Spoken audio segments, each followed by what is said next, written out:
That's the issue which every single panel, conference, conversation always comes down to, is measurement.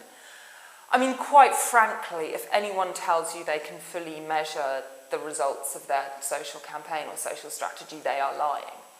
I think when we talk about proving effectiveness, there's degrees of proof, aren't there? And I think we've got to the stage now where we can prove advertising beyond reasonable doubt. You know, you can kind of say we're pretty sure it probably works. But I mean, I think if you said to a scientist that you'd prove that it works, or a mathematician, they'd probably look at you like you were crazy.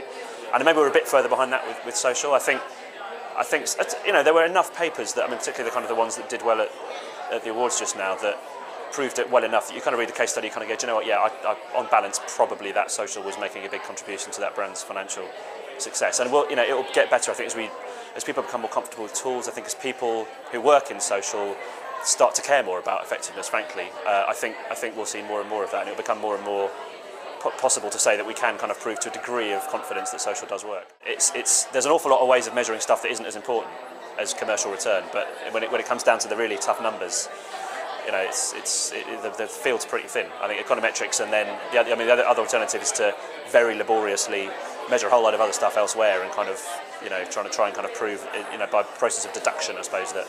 Which is, I guess, it's kind of what econometrics does anyway. It just does it in a black box rather than out in the open.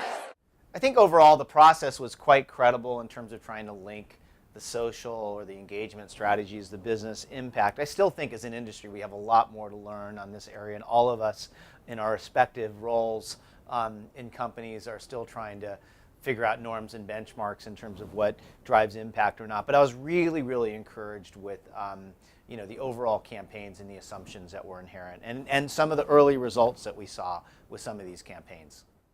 What I also found interesting was where a brand idea that may have been in existence for a number of years was actually demonstrated as being stronger with the next wave of creative, which had social at the heart of it. So it wasn't just about, you know, business performance, but it was also the impact of equity drivers on an existing campaign idea. So where there was longevity from an idea that was then made better by social media and the social activity around it, I thought that was outstanding to see. And you know, I often think by definition, the most successful campaigns, and frankly the ones that I like most, are the ones that are least hard to measure, because they go out of your control.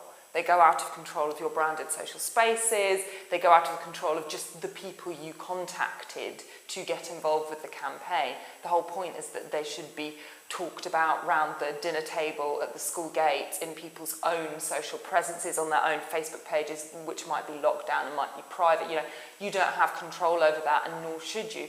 And those most private and intimate places, on the outer reaches of people's lives, or on the internet, or, you know, different offline venues, that's generally where it's most valuable. So there's a really difficult tension still between, you know, what you can measure and whether that is the most valuable stuff.